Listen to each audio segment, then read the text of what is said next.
अस्सलाम वालेकुम जी, आप देख रहे हैं मुजरिम कौन और मैं शुएब अल्ताफ़ हूँ। नाज़रीन इकराम, 2024 के आखिरी लम्हात चल रहे हैं। 2024 मैनचेस्टर ऑफ पाकिस्तान फैसलाबाद के लोगों के लिए कैसा रहा? इदारों ने क्या कारकर्दगी दिखाई? पुलिस ने क्राइम को किस हद तक कंट्रोल किया? रेस्क्यू ने अवाम को रिलीफ देने के लिए क्या कुछ किया? ख़वातीन के लिए 2024 कैसा रहा? और सिटी ट्रैफिक पुलिस फैसलाबाद ने ट्रैफिक के मसाइल को कम करने के लिए क्या कारकर्दगी दिखाई? आज के मुजरिम कौन में हम बात करेंगे इदारों ने 2024 में अवाम के लिए क्या किया। तो देखते हैं आज का मुजरिम। 2024 का तकरीबन इख्तिताम हुआ और 2025 की आमद है। हादसात के हवाले से पंजाब एमरजेंसी सर्विस का क्या शेड्यूल रहा, कितने हादसात हुए, कितने लोगों को डील किया, ये जानने के लिए हम इस वक्त मौजूद हैं फैसलाबाद ऑफिस में। हमारे साथ district emergency officer Zafar Iqbal साहब मौजूद हैं, उनसे जानते हैं। अस्सलाम वालेकुम सर, बहुत शुक्रिया आपके वक्त का। बताइएगा कि रेस्क्यू के एतबार से ये साल 2024 कैसा रहा और क्या क्या रेस्क्यू ने किया और क्या कुछ होने वाला रह गया? बिस्मिल्लाहिर्रहमानिर्रहीम। पहले तो ये आपका बहुत शुक्रिया कि आप लोग आए इसके लिए। मैं रेस्क्यू 1122 फैसलाबाद ने साल 2024 में 1.5 लाख एमरजेंसीज़ को रिस्पॉन्ड किया। एक बहुत बड़ा फिगर है। अगर मैं ये कंपेयर करूं पिछले साल के साथ, 2023 में कोई 1,30,000 थी, तो 20,000 एमरजेंसीज़ ज़्यादा हुई हैं साल 2024 में जो रेस्क्यू 1122 ने डील की है। अब इसमें एमरजेंसीज़ की मैं टाइप बात करूँ तो हर तरह की एमरजेंसी, रोड ट्रैफिक क्रैशेज़ हैं, medical emergency, fire emergency, rescue operation, droning cases, तो हर तरह की एमरजेंसी रेस्क्यू 1122 ने डील की है साल 2024 में। तो बताइएगा सर कि सबसे ज़्यादा जो फेस करना पड़ता है रेस्क्यू को, जिस कॉल को सबसे ज़्यादा फेस करना पड़ता है, वो क्या होती है? एक्सीडेंट हैं या कोई दीगर इस तरह की है? नहीं जी, हमारे पास अगर हम एक्सीडेंट की बात करें तो हम जो 24 आवर में इस वक्त डील कर रहे हैं एमरजेंसी, वो 450 अराउंड 450 एमरजेंसीज डील करें। 450 में 100 एक्सीडेंट कॉल हैं। बाकी जो 350 कॉल्स हैं उसमें मेजॉरिटी कॉल मेडिकल कॉल है, जो हमारी घरों से मुख्तलिफ लोगों को जो प्रॉब्लम है, खुदा ना खास्ता किसी को हार्ट अटैक है, किसी को हाई ग्रेड फीवर है, किसी का अगर कोई फॉलेज का अटैक हो गया या इस तरह की डोमेस्टिक या किसी को बच्चे को कोई प्रॉब्लम हुई है, तो ये एमरजेंसी जो मेडिकल एमरजेंसीज है उसका फिगर हमारे पास सबसे ज़्यादा है। बताइएगा कि आपने बताया कि 1.5 लाख के करीब आपने एमरजेंसी डील की है। कॉल्स कितनी मौसूल हुई हैं? क्योंकि हमेशा इसमें बहुत बड़ा डिफरेंस रहता है कि कॉल्स की नंबर ऑफ़ कॉल्स कुछ होती हैं और एमरजेंसी जो एक्चुअल में होती है वो कुछ है। ये ज़रा हमारे नाज़रीन को बताइएगा कि कितनी कॉल्स मौसूल हुई हैं और एक्चुअल उनमें से एमरजेंसी कितनी थी? जैसे मैंने बताया कि 1.5 लाख एमरजेंसीज हमने डील की है। आप बिलीव नहीं करेंगे, 5.5 लाख से ज़्यादा कॉल्स आई हैं हमारे पास ना। अगर हम रेशो की बात करें तो ये अराउंड 70% जो कॉल्स हैं, बल्कि 72-3% कॉल्स ऐसी हैं जो एमरजेंसी कॉल्स नहीं हैं। हर 100 में से 25-26 कॉल्स हैं जो एमरजेंसी कॉल्स हैं। तो इससे आप अंदाज़ा लगा सकते हैं कि हम कितनी ज़्यादा इररेलेवेंट कॉल्स हमारे पास हमारे कंट्रोल रूम में आ रही हैं। ओवरऑल इतना बड़ा फिगर है टोटल कॉल्स का, जिसमें 1.5 लाख कॉल एमरजेंसी कॉल्स है हमारे पास। अच्छा, सबसे ज़्यादा जो रोड एक्सीडेंट में मुझे बताइएगा, थोड़ा डिफ्रेंशिएट कीजिएगा कि ये रोड एक्सीडेंट एक होता है कि किसी मुसाफिर वैन का, बस का, कार का। हमारे यहाँ ज़्यादा ट्रेंड हो गया है, इतना कंपेन चलती है बाइक राइडर्स को कि हेलमेट यूज़ करें, सेफ्टी रूल्स को फॉलो करें। ये बताइएगा कि ये जो जितने एक्सीडेंट रिपोर्ट हुए हैं उसमें बाइकर्स कितने थे? अगर मैं बात करूं टोटल एक्सीडेंट्स की, जैसे मैं टोटल एमरजेंसी थे तो 32,000 एक्सीडेंट हुए हैं जो हमने डील किए हैं साल 2024 में। अब इस 32,000 एक्सीडेंट में अगर हम रेशो देखें तो 70-75% जो एक्सीडेंट है वो मोटर बाइक के। अब अंदाज़ा कर सकते हैं कि सबसे बड़ा फिगर हमारे पास साथ में मोटर बाइक का। अब रीजंस के हैं, रीजंस 2-3 हैं। एक तो अंडर एज, जो बच्चों को हम मोटरसाइकिल दे देते हैं, छोटे बच्चों को, उनको सेफ्टी का नहीं पता, उनके एक्सीडेंट्स हो जाते हैं। स्कूल के बच्चे हैं जो अंडर एज हैं वो बाइक्स चला रहे हैं। नौजवानों में एक्सीडेंट मेजॉरिटी उनके होते हैं जो बहुत तेज़ चलाते हैं, हाई स्पीड रखते हैं।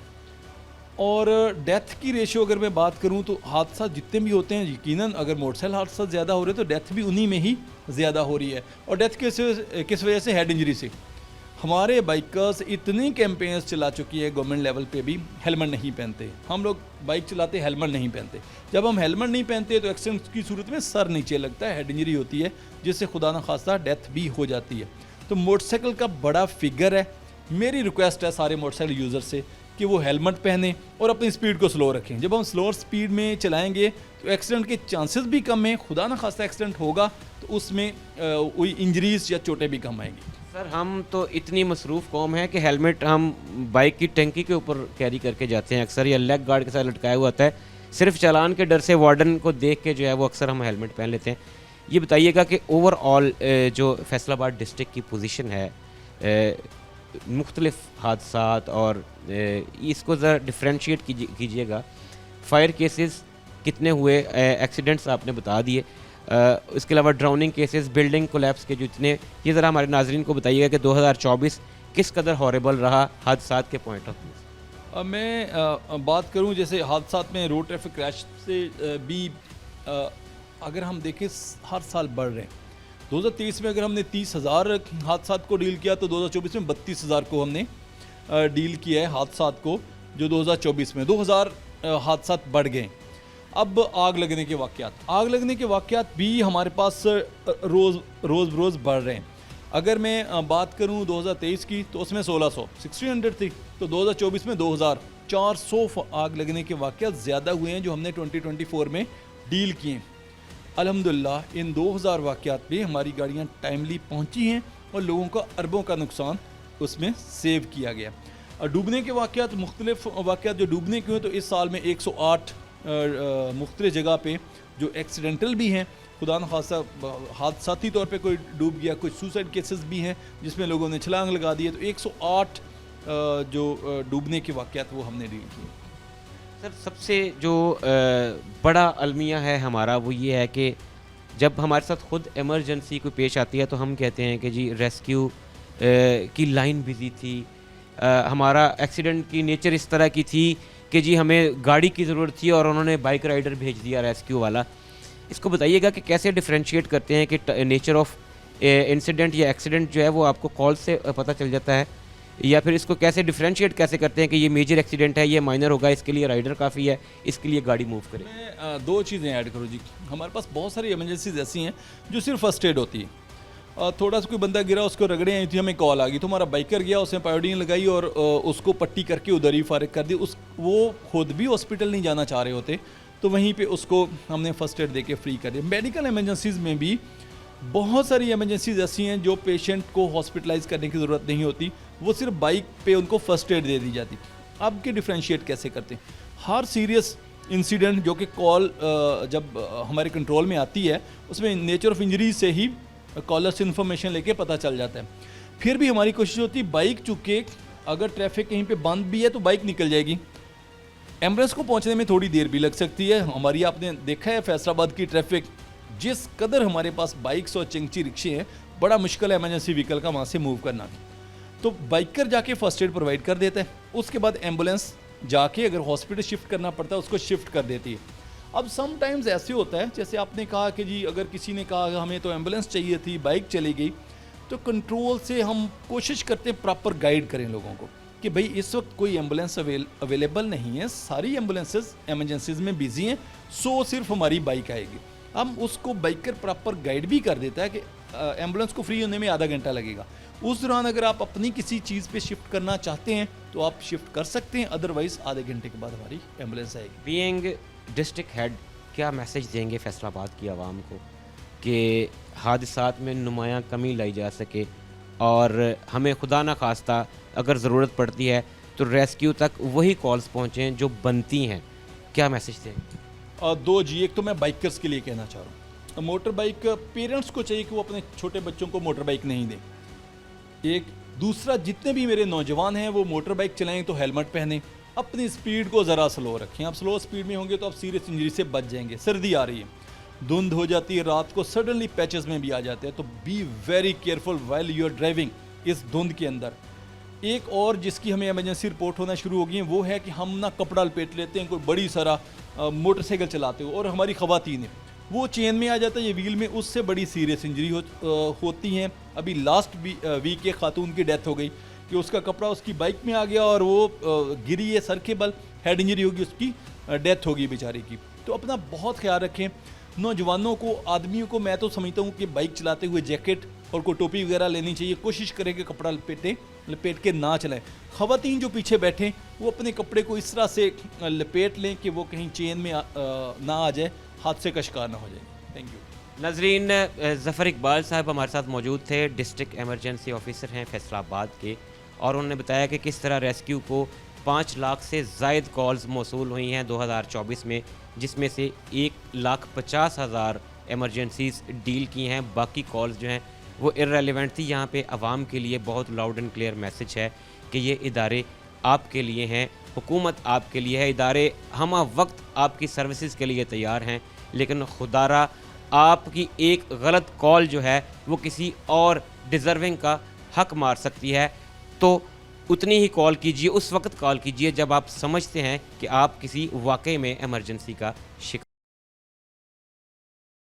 नाज़रीन, 2024 के इख्तितामी अय्याम और बात कर रहे हैं हम 2024 इदारों के लिहाज से कैसा रहा। फैसलाबाद, मैनचेस्टर ऑफ पाकिस्तान के लोगों ने और इदारों ने ये साल कैसे फ़ेस किया। हम मुख्तलिफ़ इदारे और उनकी कारकर्दगी पर बात कर रहे हैं और इसी सिलसिले में हम मौजूद हैं इस वक्त CTO फैसलाबाद फ़रहान असलम साहब के साथ। उनसे जानते हैं। अस्सलाम वालेकुम सर, बहुत शुक्रिया आपके वक्त का। बताइएगा कि पाकिस्तान का तीसरा बड़ा शहर है मैनचेस्टर ऑफ पाकिस्तान फैसलाबाद, लेकिन मैं बुनियादी तौर पे ये समझता हूँ कि ट्रैफिक मसाइल के लिहाज से ये सबसे बड़ा शहर है। कैसा रहा traffic police, city traffic police Faisalabad के लिए 2024, और कितना बड़ा एरिया जो है वो हमारी सिटी ट्रैफिक पुलिस जो है वो कवर करती है? वालेकुम सलाम, शुक्रिया। देखिए, जैसे आपने बताया, पाकिस्तान का तीसरा बड़ा शहर है फैसलाबाद, और इसकी रजिस्टर्ड आबादी 90 लाख से ज़्यादा है। तो उस हिसाब से, आबादी के हिसाब से, हमारी ट्रैफिक की टोटल यहाँ पे स्ट्रेंथ 1200 है, जो किसी तरह भी सूट नहीं करती। और फिर अवेलेबल रिसोर्सेज जो हैं, लिमिटेड सी सड़कें हैं, उन्हें भी टाइम से लदा करके, स्कूल टाइम, दफ्तर time, market time, heavy traffic time, रात को, उस तरह मैनेज करते हैं ट्रैफिक को, ताकि आसानी से लोग कम से कम दुश्वारी में अपना काम करके घर वापस पहुँच जाएँ। तो 2024 कुछ हवालों से अच्छा था। उसमें फैसलाबाद में कुछ नए ट्रैफिक पुलिस में इनिशिएटिव लिए गए। उसमें मैं जो पहली दफ़ा चीज़ें इंट्रोड्यूस करवाई गई हैं, उनमें एक हमने बाइक लेन अलहदा करने का एक्सपीरियंस किया, और वो पिछले 2 माह के दौरान जिस एरिया में वो की गई, और उसमें कोई एक भी एक्सीडेंट रिपोर्ट नहीं हुआ। और अभी उसी कामयाब तजर्बे की वजह से हम 3 मज़ीद सड़कों पे अगले 15 दिन के अंदर अंदर वो कर रहे हैं, जिससे मज़ीद बाइकर्स को फ़्लो में आसानी होगी। उसके अलावा 2-3 एक हमने सोलर कैबिन बनाए, जैसे वो चौक से साइड पे खड़े होकर पहले ड्यूटी करते थे, तो हमने वो सोलर कैबिन बनाए ताकि उसके अंदर फैसिलिटीज़ दी जाएँ, पंखा, लाइट और बैटरी मौजूद हो, जिसमें वार्डन हजरात चौक के अंदर रह के ड्यूटी कर सकें। फिर उसके अलावा फैसिलिटेट करने के लिए लाइसेंसिंग के सिस्टम को बेहतर किया गया। लाइसेंसिंग का सिस्टम, पहले उसमें टाउट माफिया इन्वॉल्व था कि आप कापी वाला लाइसेंस बनेगा, शनाख्ती कार्ड की कापी दे जाएँ, तस्वीरें दे जाएँ। अब उसको बहुत स्ट्रीमलाइन कर दिया गया है और शफाफ कर दिया गया है। अब इन कैमरा टेस्ट होता है, इन कैमरा आपका सारा प्रोसेस है, और बायोमेट्रिक है। यानी बायोमेट्रिक से ये बात यकीनी होती है कि वो जिसका लाइसेंस है वो खुद आएगा वहाँ पे। और इन कैमरा ये है कि वो कैमरे में सारा प्रोसेस हो रहा है, कोई क्लेम नहीं कर सकते कि ये फ़ेल था और पास हो गया है, पास है और फेल हो गया है। फिर जो लोग फेल होते थे वो 15 दिन बाद दोबारा आके उसमें कर सकते हैं, ताकि ज़्यादा से ज़्यादा लोग फैसिलिटेट हों और लाइसेंसिंग की तरफ आएँ। इसी तरह बाइक जो लोग इस्तेमाल करते थे, उनके पास लाइसेंस तादाद सबसे कम थी। 2024 में पिछले 5 माह से कैंपेन चल रही है, जिसमें 42 दिन का अरसा हमने कंडोन किया है। यानी उनको फैसिलिटेट कर रहे हैं कि जिस दिन वो सेम डे आएँ और 2-3 घंटे के अंदर अंदर सारा प्रोसेस करके अपना वो ले लें, मुकम्मल लाइसेंस लेके जाएं, उनको 42 दिन का इंतज़ार ना करना पड़े। वो आसानी की गई उसमें। उसके अलावा एक और शफाफियत को कायम करने के लिए जो कैश पहले जुर्माना वार्डन हजरात लेते थे वो ख़त्म किया गया। अब एक PSID जनरेट की जाती है एक सिस्टम के तहत, जो जिसको चलान होता है वो जुर्माना सीधा पंजाब गवर्नमेंट के PSID अकाउंट में जमा करवाते हैं।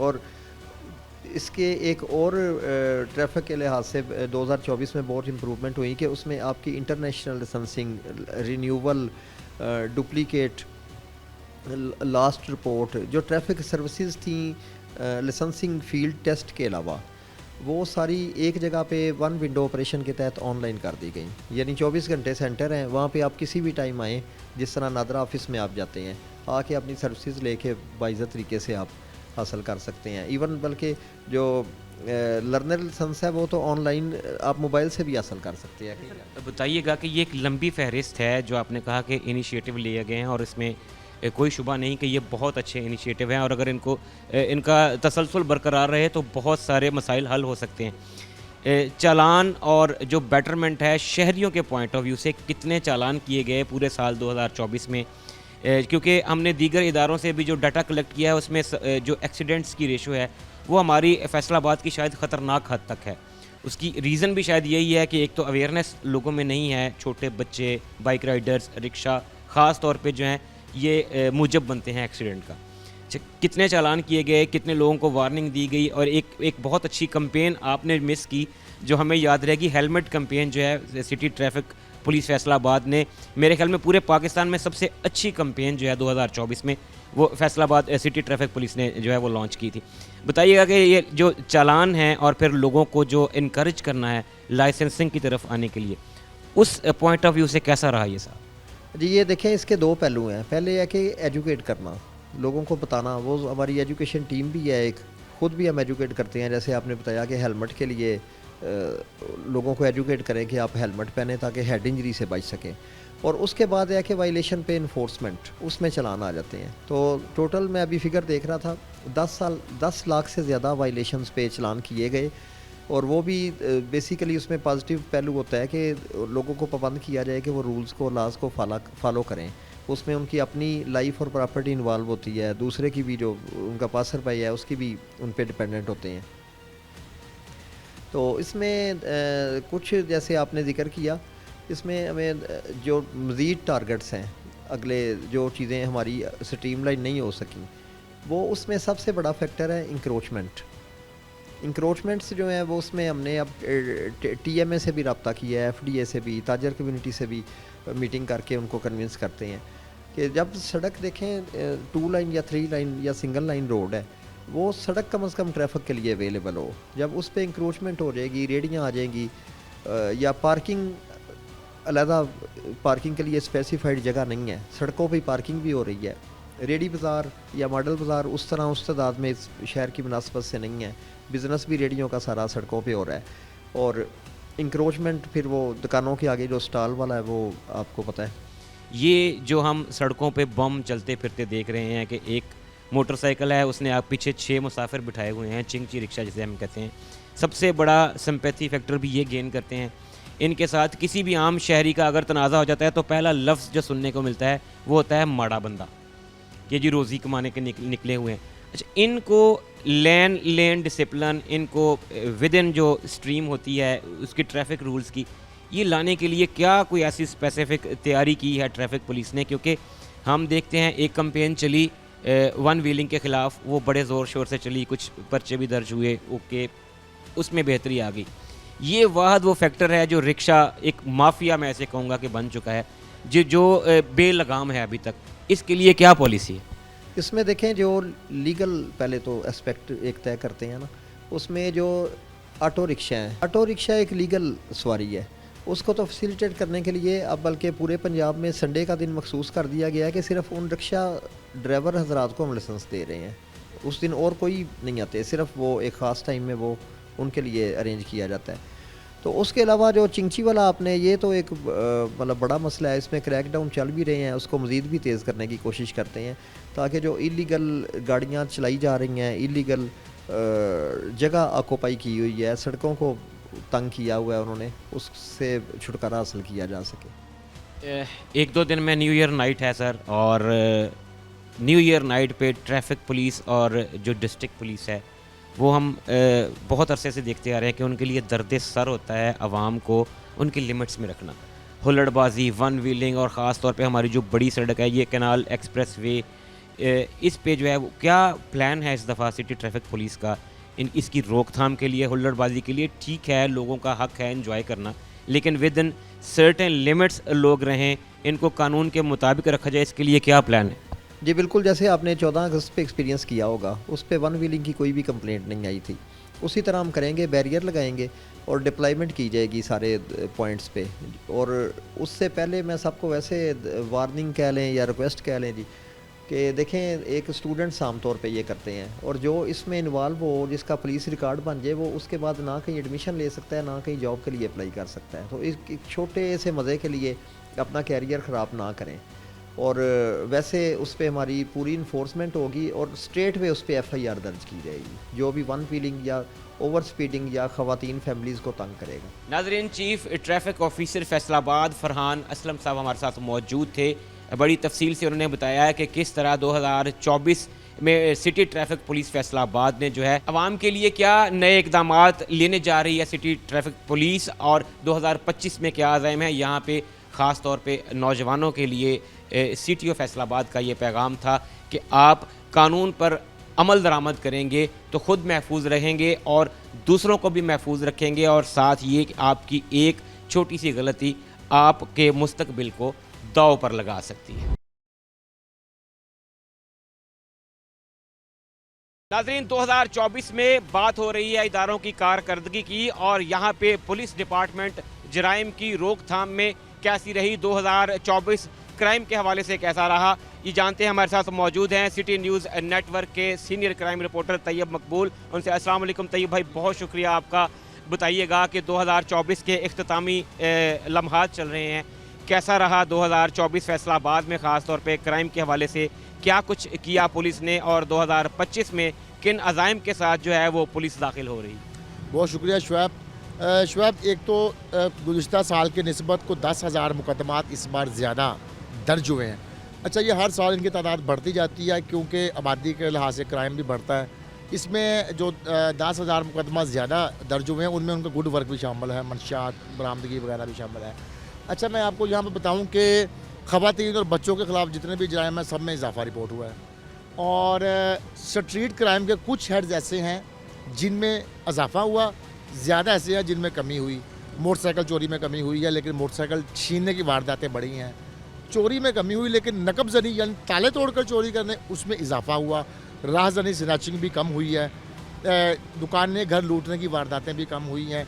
यानी आप ये देख लें कि जो स्ट्रीट क्राइम है वो गुज़िश्ता साल के निस्बत तकरीबन 4,000 उसकी वारदातें कम हैं, लेकिन सोशल क्राइम बढ़ा है, लेन देन के मामला बढ़े हैं, लड़ाई झगड़े के मामला बहुत बढ़े हैं। इसमें तो तकरीबन 60% इजाफा हुआ है। अदम बर्दाश्त जो ख़त्म हो गई, ख़त्म होती जा रही है, उसकी वजह से कत्लों में भी इजाफा हुआ है। कत्ल की वारदातें 6 अब तक पिछले साल की निस्बत ज़्यादा दर्ज हुई हैं। जो डकैती मज़ामत और कत्ल था उसकी वारदातें 5 कम हुई हैं, लेकिन डकैती मज़ामत पर ज़ख्मी करने की वारदातें पिछले साल की निस्बत बहुत ज़्यादा हुई हैं। अच्छा, बताने का मकसद ये है, पुलिस ने पेट्रोलिंग की, गश्त का प्लान बनाया, जदीद वसाइल इस्तेमाल किए, डाकू पकड़े। आपको एक और बड़ी वजह बताऊँ वारदातों में कमी की, फैसलाबाद में गुज़िश्ता साल के निस्बत 17 पुलिस मुकाबले ज़्यादा हुए हैं। 50 से ज़ायद लोग मुकाबलों में मारे जा चुके हैं, और ये मैं आपको मई से लेकर अब तक बता रहा हूँ। इसी तरह ज़ख्मियों की तादाद बहुत ज़्यादा है। कुछ खौफ पैदा हुआ पुलिस का कि पुलिस अब मौके पे स्पेयर नहीं करती। अगर आप भागेंगे तब भी पकड़े जाएंगे, अगर आप मज़ामत करेंगे तब भी जो होगा वो आपको फायर ही लगेगा। उस वजह से अब बात करते हैं हम 2025 की। जितने वसाइल पुलिस के पास 2022 में थे, 24 में भी उतने हैं। 22 से 24 तक पॉपुलेशन कितनी बढ़ेगी, 25 तक और बढ़ेगी। वसाइल वही मौजूद हैं। फ्यूल जो कि 20 लीटर डेली था वो आज 3 और 5 लीटर पे आ गया है, कि रात को गश्त ज़्यादा है जी, 5 लीटर है, दिन में 3 लीटर है।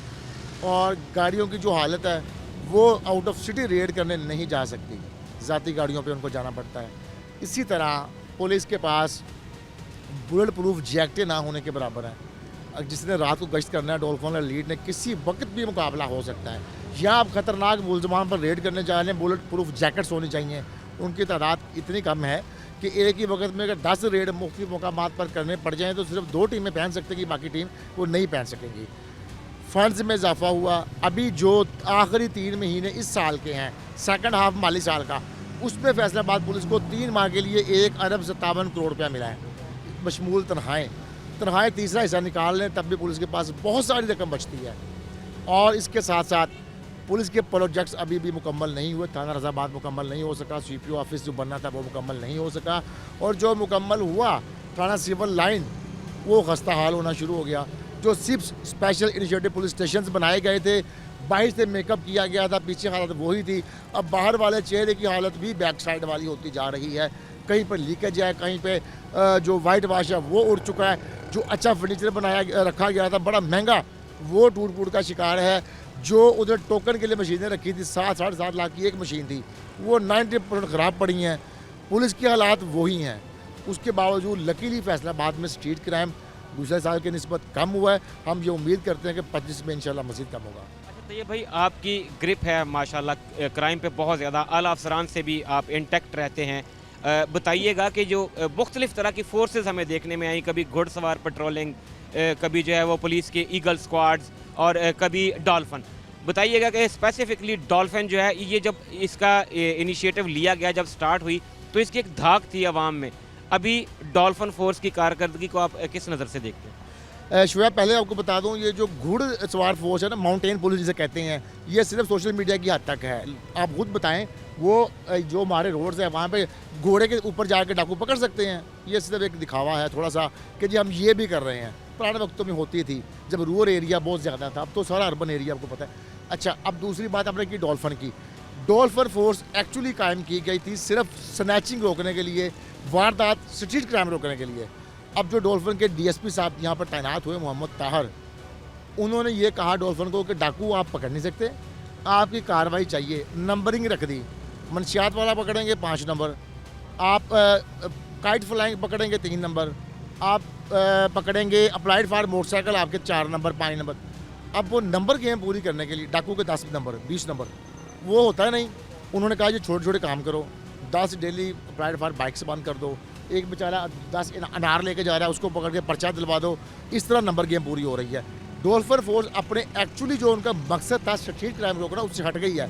लेकिन ये बात मैं ज़रूर कहूँगा कि डॉल्फिन के तमाम लड़के बड़े ट्रेंड हैं, हैवी बाइक्स हैं उनके पास, महंगी अच्छी शॉर्ट गन्स हैं उनके पास।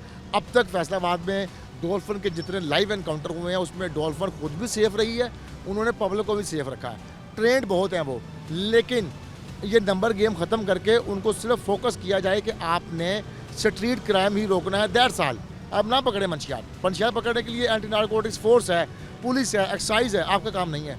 सिर्फ डाकू चोर, रात को इस तरह पेट्रोलिंग हो कि कोई डाकू उस एरिया में डरता ना है कि डॉल्फिन फोर्स मौजूद है। अच्छा, तो ये भाई लास्ट पे ये बताइएगा कि कौन से ऐसे अमली इकदाम हैं जिनको फौरी तौर पे अपनाना चाहिए ताकि हम नए साल में 2025 में बेहतर पुलिसिंग के साथ जो है वो इंटर हो सके? सबसे पहले हमारी पुलिस की स्ट्रेंथ को डबल करना चाहिए सबसे पहले, इससे आगे कुछ नहीं है। उसके बाद गाड़ियों की हालत बेहतर करें और जो 20 लीटर फ्यूल था उसको रिस्टोर करें। बट 20 लीटर पेट्रोल में कम से कम आप सिटी एरिया में गश्त कर सकते हैं, 5 लीटर से 3 लीटर से नहीं कर सकते। फ्यूल दोबारा इनको देना चाहिए, इनको बुलेट प्रूफ जैकेट्स देनी चाहिए। अगर आप क्रक्स कहें कि 2 चीज़ें बता दें तो मैं कहूँगा स्ट्रेंथ बढ़ाएं, एक इनकी फ्यूलिंग पूरी कर दें। नाज़रीन, तैयब मकबूल senior crime reporter city news network हमारे साथ मौजूद थे और क्राइम की रेशो और पुलिस की कारकर्दगी पे बात कर रहे थे कि 2024 में किस हद तक जो है वो जुराइम जो है उनका तकाबली जायज़ा लिया गया कि गुज़िश्ता बरसों की निस्बत 2024 कैसा रहा और कौन सी ऐसी चीज़ें हैं जिनको अपना कर 2025 में बेहतर पुलिसिंग की पॉलिसी के साथ हम एंटर हो सकते हैं। 2024 ख़वातीन के हवाले से फैसलाबाद में कैसा रहा, ख़वातीन को किन मसाइल का सामना करना पड़ा, कितने केसेस रिपोर्ट हुए, जानने के लिए हम इस वक्त विमेन पुलिस स्टेशन फैसलाबाद में मौजूद हैं। हमारे साथ इंस्पेक्टर गुलनाज मौजूद हैं, SHO हैं थाना विमेन की। अस्सलाम वालेकुम मैडम, बहुत शुक्रिया आपका। बताइएगा कि 2024 तकरीबन ख़त्म हुआ, 2025 का आगाज़ है, ये साल कितना भारी रहा ख़वातीन के क्राइम के हवाले से? वालेकुम अस्सलाम जी। ख़वातीन पे क्राइम के हवाले से हर साल ही भारी रहता है और वनरेबल ग्रुप ऑफ सोसाइटी की वजह से इनको बहुत सारी चीज़ें फ़ेस करनी पड़ती हैं, चाहे वो अपने घर में हो, चाहे वो स्टूडेंट हैं, चाहे वो ख़वातीन हैं जो काम कर रही हैं। अब मैकेनिज़्म बहुत बड़ा हो गया है, पावर विंडोज़ बहुत सारे हैं, ख़वातीन की एक्सेस आसान हो गई है। क्राइम, मैं हमेशा कहती हूँ क्राइम हर दौर में था, अब रिपोर्टिंग मैकेनिज़्म जो है ना वो बड़ा जदीद है, बड़ा मुनज़्ज़म है और बड़ा मजबूत है। ख़वातीन सिक्योर फील करते हैं, हमने उनको सिक्योर इन्वायरमेंट दिया है ताकि वो आके अपनी रिपोर्टिंग करा सकें और सिक्योर फील कर सकें। अगर मैं बात करूँ हमारी रेस्क्यू 15 की कॉल्स की जो हमें मुख्तलिफ जराइम के हवाले से मौसूल हुई, 17,000 से ज़ायद 15 की कॉल्स हैं जो हमें मौसूल हुई जो ख़वातीन से रिलेटेड थी। इसके अलावा अगर मैं थाना वेमेन की बात करूँ तो 3700 से ज़ायद एप्लीकेशन जो हैं हमें साल में मौसूल हुई, जिसमें डोमेस्टिक वायलेंस, हरासमेंट और इसी तरह के दीगर जराइम शामिल थे।